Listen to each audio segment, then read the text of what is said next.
তাহলে আমরা এই অ্যাবোর্ডিংয়ের স্ক্রু দুটা, কয়টা?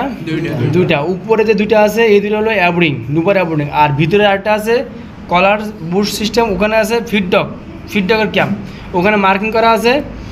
আমরা এখন দুটা স্ক্রু একটা আছে, আমরা সব করছি না। আমরা এখন ফ্ল্যাট লক মেশিনের লুপার অ্যাবোর্ডিং দেখাবো। আর এই মেশিনটা হলো শিরোভা হলো সিলিন্ডার ফিট। কি ফিট? Cylinder fit. ব্লাডটা আছে ফ্ল্যাট ফিট। অ্যাবোর্ডিং সিলিন্ডার ফিট আর ফ্ল্যাট ফিট অ্যাবোর্ডিং সব সেম, ঠিক আছে। আমরা অ্যাবোর্ডিং কেন করি? অ্যাবোর্ডিং করে হলো নিডেলের উপর ডিপেন্ড করে। নিডেলটা চিকন হলে অ্যাবোর্ডিংটা আমরা কমাই দেই, এবং নিডেল মোটা হলে অ্যাবোর্ডিংটা বাড়াই দেয়, মানে লুপারের মুভিংটা বাড়ায় দেয়।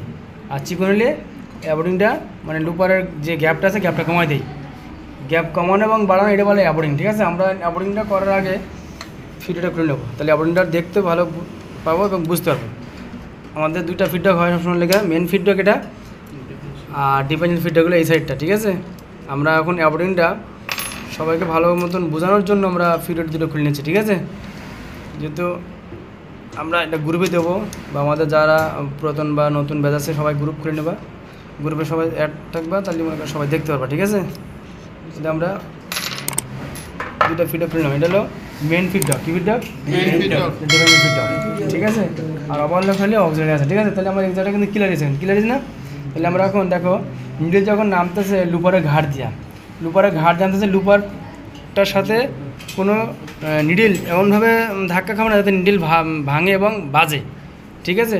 কিন্তু এখন কিন্তু ওইভাবে বাজে না, এবং দেখো মুভিং করতেছে ঠিক মতন, টাইমিং করা ঠিক আছে, এবং নামার সময় কিন্তু বাজে না। কিন্তু হালকা ঘেঁষা লাগবে এই না যে একবার বেশি, এই জন্য লুপারের ব্যাক পজিশন কিন্তু ঢালু আছে। দেখো এখানে রাইট করো, এই সাইডটা হ্যাঁ একটু ঢালু আছে, এই ঢালু দিয়ে নিডেল পড়বে, ঠিক আছে। তো আমরা অ্যাবোর্ডিং করার জন্য সবসময় 2.5 মিলি লিঙ্ক, 2.5 মিলি লিঙ্ক দিয়ে আমরা কী করবো? লুপার অ্যাবোর্ডিং করবো। জিজ্ঞাসা করতে পারে ইন্টারভিউতে যে ফ্ল্যাট লকের লুপার অ্যাবোর্ডিং করতে গেলে কত মিলি লিঙ্কে লাগতে পারে? কত মিলি লাগবে? 2.5 মিলি। কেন এই জিনিসগুলো কিন্তু একটা ইন্টারভিউ একটা প্রশ্ন বা অ্যান্সার, যে কোথায় কাজ করছো, বা কী মেশিনে কাজ করছো, কী ফ্ল্যাটে কাজ করছো, সিলিন্ডার ফিট না ফ্ল্যাট ফিট না চুরি ফ্ল্যাট লক আছে ওটাতে কাজ করছো, কী ফ্ল্যাট লক এবং কী ব্র্যান্ডের মেশিন কাজ করছো। তখন প্রশ্ন করে অ্যাবোর্ডিং যে করতে হবে, অ্যাবোর্ডিং করতে হলে কত মিলি এলিঙ্কি দিয়ে আমরা অ্যাবোর্ডিং করবো। এখন দেখা যাচ্ছে মনে নাই তো বাস, তাহলে তুমি অ্যাবোর্ডিং করো না, কত মিলি? 2.5 মিলি, মনে রাখবো সামনে লেখা। আর কাঁচা মেশিনের ফিডব্যাকের যে আমরা ফিডব্যাকের যে ক্যাম্পেইন করি ওটা 2 মিলি লিখি, ঠিক আছে। আর এই তোমার কাঁচা মেশিনেও একই অ্যাবোর্ডিং, ওটা হলো 2.5 মিলি, বা ওটার যে 6 নাট আছে ওটা 3 মিলি। তাহলে আমরা কি দেখাচ্ছি এখন? অ্যাবোর্ডিং। তাহলে আমরা এই অ্যাবোর্ডিংয়ের স্ক্রু দুটা, কয়টা? দুইটা। উপরে যে দুইটা আছে এই দুটো হলো অ্যাবোর্ডিং, লুপার অ্যাবোর্ডিং। আর ভিতরে আরেকটা আছে কলার বুশ সিস্টেম, ওখানে আছে ফিডডকের ক্যাম্প, ওখানে মার্কিং করা আছে।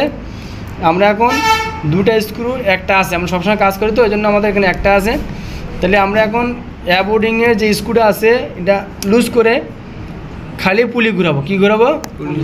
পুলি ঘুরাবো, পুলি। কিন্তু অ্যাবোর্ডিংয়ের যে নাট ওটাও না, এবং অ্যাবোর্ডিংয়ের যে মুভিংটা ওটাও মুভিং করবো না, ঘুরাবো হলো পুলি। কোন দিকে ঘুরাচ্ছি? সামনে, বা সামনে একটু ঘুরে টাইট দিলাম। এখন দেখো এখানে লাইট মারো, নিডেল নামতেছে কোন সাইড? দেখো নামতেছে হলো খুব ঘেঁষে, আর ওটার সময় লচ্ছে হলো উল্টা সাইড দিয়ে।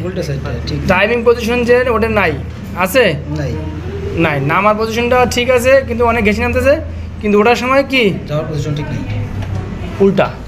অতএব এটা মুভিংটা অনেক কমে গেছে। কী হয়েছে মুভিংটা? আমার আঙুলের টাকা মুভিংটা অনেক কমছে, ওটা বাড়বে আরও। ওটা কী হবে?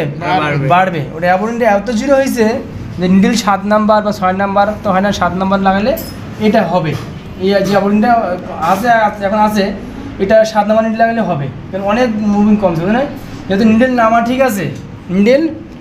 ঠিক আছে, কিন্তু ওঠার সময় অনেক মুভিং কম, এই জন্য লুপারটা নিডেলের উল্টা সাইডে পড়তেছে, নাকি টাইমিং পজিশন বিপরীত সাইডে পড়তেছে।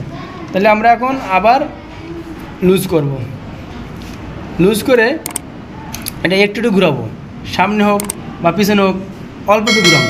আবার দেখি এখন কী পজিশন, আরেকটু আসবে, আরেকটু আসবে, হ্যাঁ আরেকটু আসবে।